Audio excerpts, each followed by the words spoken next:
All right. Good afternoon, everybody. We're here for a COVID-19 update. I am joined today by our Health Commissioner, Dr. Daraja, Ed Laverne, CEO of Ascension St. Agnes Hospital, our Police Commissioner Harrison, and Fire Chief Ford. Thank you all for being here today. We will start off with our COVID-19 numbers. The following numbers are based on the data most recently available to us from yesterday. As of yesterday, we had 39,820 cases of COVID-19. That is a 60% decrease from 1 month ago. Our positivity rate in the city is down 58% from 1 month ago. There are 280 people hospitalized in Baltimore because of COVID. 83% of our ICU beds and 83% of our acute care beds are currently utilized, which is also a decrease. And we have now lost, unfortunately, 782 Baltimoreans from COVID-19. Of course, our updated COVID-19 mandates took effect at 6 a.m. today. As a reminder, you can always see the executive order for all of our details online at baltimorecity.gov and click mayoral executive orders. We will also continue to share details and updates on social media. Even as we take responsible steps towards reopening, we are urging everyone, again, to stay vigilant and remind themselves and everyone that they know that this pandemic is real and taking people away from us. Baltimore will continue to make decisions in collaboration with our health experts, hospital partners, and the public health data as we have throughout this pandemic. We remain confident and cautiously optimistic as our numbers continue to trend in the right direction. We have all of us have put forth a huge effort in ensuring that our residents are protected and cared for as we continue to weather this pandemic together. A part of this effort comes from our hospital partners like St. Agnes, who have worked tirelessly to support our residents during this time, especially as we continue our efforts to efficiently and equitably distribute the vaccine. Ascension St. Agnes is one of the first hospitals to come forward and offer their services in partnership with the city to vaccinate our older adults in Southwest Baltimore and our first responders. I want to turn it over to Dr. Daraja and Mr. Laverne to speak more on this partnership. Dr. Daraja. Good afternoon, and thank you, Mayor Scott, for your continued leadership during this pandemic. I'd like to briefly share the data on our key COVID-19 metrics here in Baltimore City. As of yesterday, as Mayor Scott mentioned, we have lost 782 lives to COVID-19. We have had a total of 39,820 cases here in Baltimore City, and our latest 7-day average is 89 new cases per day, a more than 60% decrease from where we were 4 weeks ago, and our lowest average since before Halloween of 2020. Our latest 7-day average positivity is 2.2%, a decrease of 58% from 4 weeks ago. Our hospital utilization rates have also decreased, with both the ICU and acute care units at 83% capacity. Fatalities due to COVID-19 are now averaging slightly less than 3 deaths per day. Today, I am pleased to announce that the Baltimore City Health 10% of the city's population with at least 1 dose of the vaccine. As of today, the health department has provided 8,107 first doses and 5,081 second doses for a total of 13,188 doses. In total, 59,155 Baltimore City residents have received their first dose, and 29,751 have received their second dose of vaccine. The COVID-19 vaccination rollout has been an all-hands-on-deck effort, and later I look forward to introducing Ascension St. Agnes CEO Ed Laverne to speak about the efforts to vaccinate our older adults and first responders. Despite the positive news and important milestone, vaccines remain in short supply both in Baltimore and nationally. As was reported last week, inclement weather affected Maryland's vaccine supply chain, limiting the number of doses our state received from the federal government. Locally, this meant that the Baltimore City Health Department did not receive any additional doses of the COVID-19 vaccine last week due to the weather challenges. We are pleased to announce that a shipment came this morning. However, we have been advised that additional shipments can be expected to be delayed this week. Knowing this, I'm asking for patience from Baltimore City residents as we work through these logistical challenges. At this time, vaccine supply remains our greatest limiting factor in providing more vaccinations to residents. However, there are steps that eligible residents can take now to ensure that once more vaccines are available, they are well positioned to receive one. As a reminder, at this time, all vaccines are by appointment only in Baltimore, and eligible Baltimore residents in priority groups 1A, 1B, and 1C are encouraged to visit coronavirus.maryland.gov to sign up with local hospital partners, clinics, and pharmacies and fill out their interest forms. Baltimore residents who are age 65 and older can go to our website, coronavirus.baltimorecity.gov/COVAX, COVAX, or call our MAP hotline at 410-396-2273 to register their interest in receiving a vaccine. At this time, over 20,000 Baltimore older adults have indicated their interest in receiving their vaccine through our MAP interest form, and our team is working to set up appointments with area healthcare providers as vaccinations become available to ensure that our older adults continue to be prioritized. Additionally, working with partners, our mobile vaccination clinics have begun pre-registering and vaccinating older adults for whom transportation to and from mass vaccination sites may be a barrier, bringing vaccines directly to independent living facilities around Baltimore. Operators of those independent living facilities have received emailed instructions on how to request a mobile vaccination clinic to come to their location, and the interest form is also available on our website. Contact tracing remains as important as ever in quickly identifying disease transmission, and we still need residents to pick up the phone when MD COVID calls. Additionally, while we have spent a great deal of time discussing the COVID-19 vaccine, testing for COVID remains a vital component of our overall pandemic response, and we still encourage residents, if they are experiencing symptoms suggestive of COVID or have been in close contact with someone with symptoms suggestive of COVID, to go get tested. Our mobile testing clinic schedule is posted on our social media accounts and on our website, coronavirus.baltimorecity.gov/testing. Finally, newly relaxed COVID-19 restrictions went into effect this morning. We are grateful to the city residents who have heeded the advice of public health professionals, have taken social distancing precautions seriously, and have been wearing their face coverings. As a reminder, with today's easing of certain restrictions, residents should continue to adhere to COVID-19 best practices so that our data continues to trend in the right direction.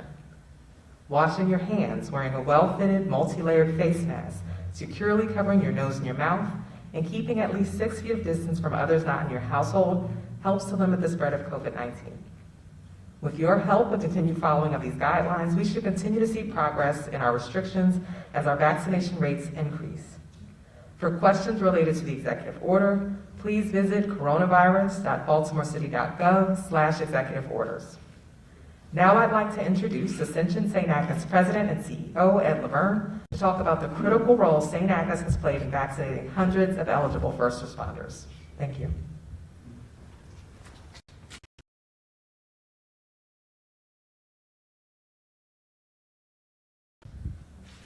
Thank you, Mayor Scott, Commissioner Jaraza, Commissioner Harrison, Chief Ford, for inviting Ascension St. Agnes here today and for your partnership in this important work. From the moment COVID-19 emerged in the United States, dedicated caregivers across Maryland have been remarkable in their response. And I'm so grateful to all of our Ascension St. Agnes nurses, doctors, and staff for their commitment that they've shown over the past year. As the pandemic continues to affect people worldwide, the promise of a safe and effective vaccine is critical to stopping the spread. As we prepared to begin the vaccination process, Ascension looked closely at how best to justly, ethically, and equitably distribute COVID-19 vaccines. Following early successes in the initial phase of vaccinations for our frontline caregivers, Ascension St. Agnes offered our support to the Baltimore City Department of Health to extend vaccinations to other important eligible groups according to state and federal guidelines. We are very happy to be in a position to administer COVID-19 vaccines to first responders in Baltimore City, who are essential partners in keeping the community safe and healthy. We are also working with the Health Department's Division of Aging to vaccinate a limited number of seniors who are supported through its aging services. Ascension St. Agnes began partnering with Baltimore City Health Department to extend vaccinations to first responders in Baltimore City on January 6th. We have gone on to vaccinate more than 1,600 members of the Baltimore Police Department and other first responders as of February 19th. We have vaccinated 200 seniors through the Division of Aging, with another 500 scheduled this week. We believe the COVID-19 vaccines are both safe and effective, and the benefits of being vaccinated outweigh any identified risks or side effects. I want to strongly encourage everyone, especially first responders, to get the COVID-19 vaccine when it is made available to you.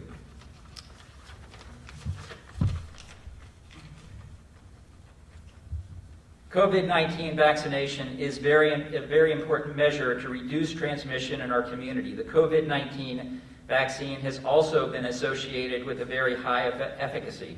Studies showed that if 100 people take the COVID-19 vaccine, 95 people will benefit from taking it and will be protected from the infection.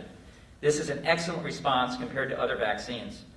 The benefit of the COVID-19 vaccine is to provide protection to those that receive it and to create a majority of the population that is immune so we can prevent transmission of infection between people. It will take time to vaccinate all of the members of our community. In the meantime, it is very important to continue all the practices that we have put into place over the past 11 months, such as wearing masks, practicing social distancing, and practicing safe hand hygiene. And in closing, please remember not to delay if you have an urgent health care need. Our hospitals and emergency rooms are well prepared to safely care for you. Thank you very much. Thank you. Thank you, Mr. Laverne. Mayor, I deeply thank you. We appreciate the partnership and are grateful to have your support as the city continues to move through our vaccination strategy. And we know that although many of our residents have expressed interest in getting vaccinated, hesitancy still exists within our community. And I want to invite Commissioner Harrison and Chief Ford, both who have been vaccinated as first responders, to speak to their experiences and the status of vaccination within their ranks. Good afternoon, and thank you, Mr. Mayor and Commissioner Juraza. As of this morning, over 1,350 members of our department have received their first dose of the COVID-19 vaccine. This equates to over 45% of the department, to include sworn and civilian members being vaccinated. And as we are still working to get more members scheduled for the first and second dose, this would not have been possible without the help of the health department and our partners at Ascension St. Agnes Hospital, Baltimore City Community College, and the former vaccination site under the Under Armour facility. Starting in early January, Ascension St. Agnes Hospital worked closely with our COVID-19 task force and offered space in their clinic to vaccinate our first responders. I want to thank Lieutenant Slimmer, our infectious control officer, and the members of the task force that have worked in coordination in coordinating the vaccination of almost half of the department so far. They also assisted me in getting my vaccine. In January, I received my first vaccination and then received the second one earlier this month. It was important for me to get vaccinated, not only to stop the spread of COVID-19, but also to encourage others to get vaccinated when they are eligible. Some of you may know that my own son tested positive for COVID-19 in March of 2020, and while he made a full recovery, he had some extremely tough symptoms of the virus. So it was important for me to get the vaccine and to encourage others within my department and even my own family members when they're eligible, to do so for the safety and for the safety of others. I, for one, am looking forward to visiting my brand new granddaughter without putting her at risk and my other family members at risk. So I encourage everyone, when you're eligible, to please get the vaccine. The health and safety of our city depends on us following COVID-19 restrictions, practicing social distancing, and the residents signing up to get vaccinated. Again, I want to thank all of those who have worked in vaccinating our first responders and helping to move our city forward. At this time, I'll turn it over to Fire Chief Niles Ford.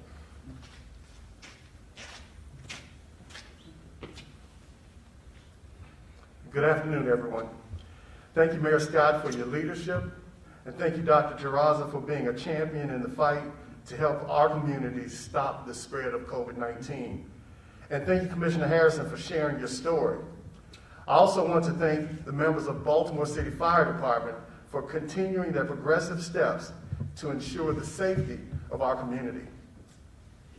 I made the decision to receive the COVID-19 vaccine because I believe it is the gateway to ending this pandemic.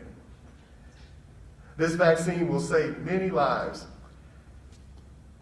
And in May 2020, I tested positive for COVID-19.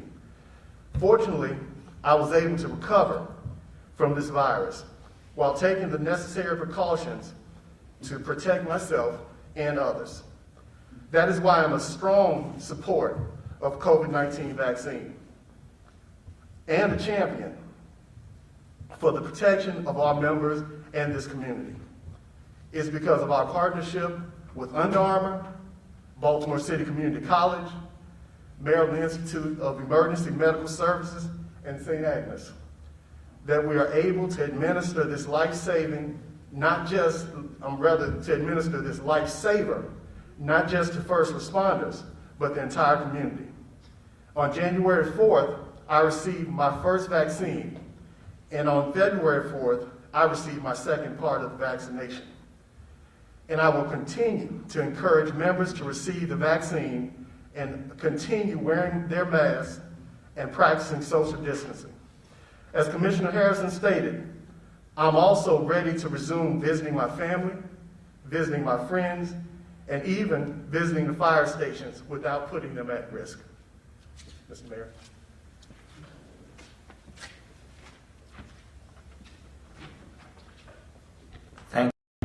Thank you both, and thank you for your work, and thank you for your leadership and being a part of the fight by getting vaccinated. Now we'll take questions. First.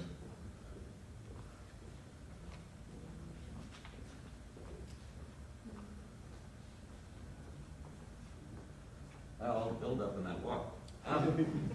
Mr. Mayor, with M&T Bank coming on as a mass vaccination site later this week and having the convention center, has the state given any nod in any way, any set-aside designated doses for Baltimore City? Because I know when Six Flags opened, at least on day one initially, they had a couple of hundred set aside just for people in Montgomery County. Is there any benefit the city is getting out of those mass sites? So I'm going to bring the health commission up, but as you may know, we particularly asked, we had at that time 15,000 seniors that we asked for the state to prioritize at the mass vac site at the PCC. That request, to my knowledge, Dr. Duraza, was never met. We do believe, and I'll say again, that at least half, you would think, to have at least half of by my opinion, half of the sites, the doses that are given at those sites should go to the folks in the jurisdiction. But we know that it's not the case as of yet. We're going to continue to work and push with the state to see if we can get those things happening. Dr. Duraza? Mayor Scott stated it perfectly. We would love for 50% of those slots to go to city residents. We recognize the high need. We recognize the highly vulnerable population, and already have a list of 20,000 older adults who are eligible in need of the vaccine. So that would be ideal, but no, we have not received a response yet.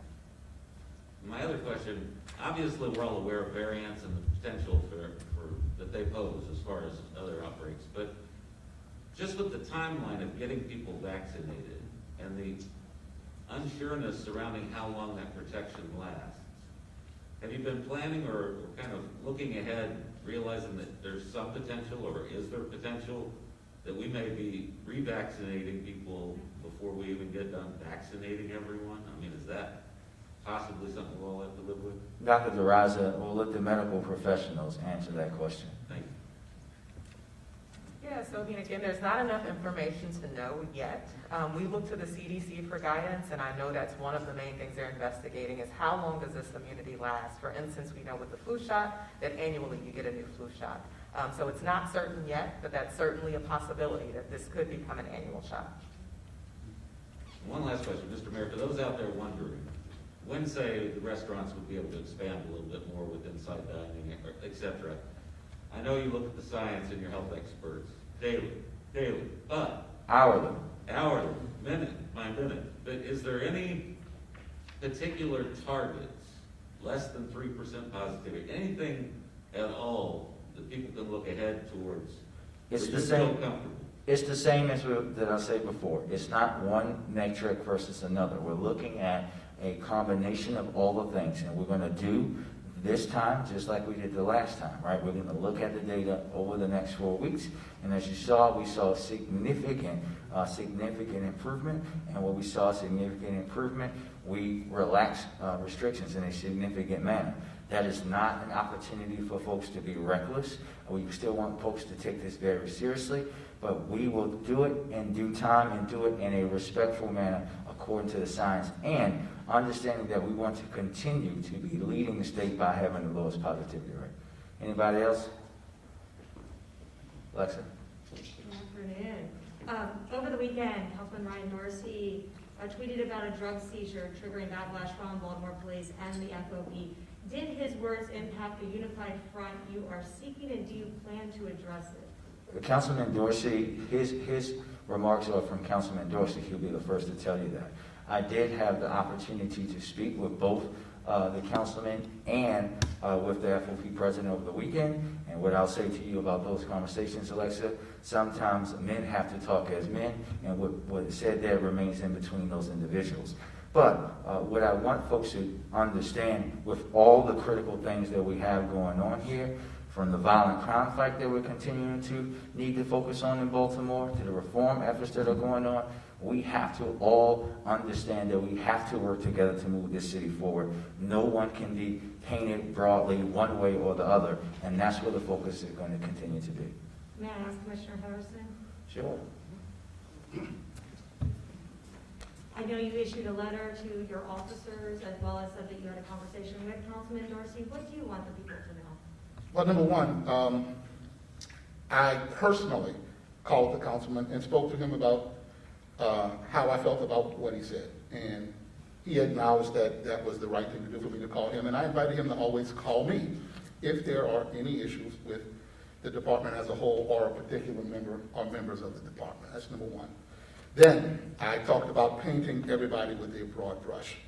And I want to talk about the good work that the men and women of the department are doing every day to help make Baltimore a safer city. And I want to talk about how we should have unifying messaging, not dividing messaging, to make us come together so we can all work together.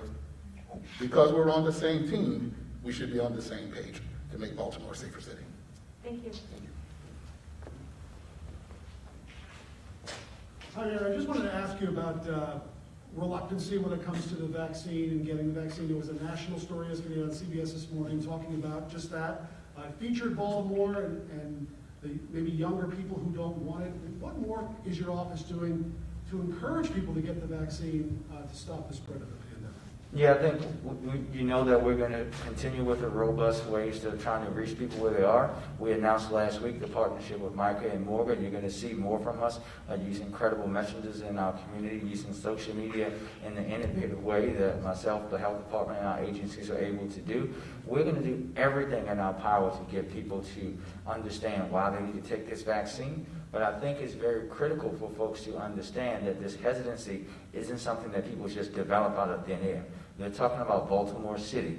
We're talking about the United States of America, where time and time again, medicine, right? Medicine, the testing of medicine, the testing of anything in the health field has been basically used African Americans in this country as guinea pigs. We have to go into that conversation understanding that that is fact, and that you're going to have to use credible messengers. Talk about the fact that there was a black doctor who went to UMBC that was involved in the development of this. Talk about how these trials are different than the ones in the past, and have people understand that this time is not what happened before, but never go into that conversation without that culture of understanding. Thank you, everybody. Thank you, sir. Thank you, Dr. Crosby. Appreciate being here.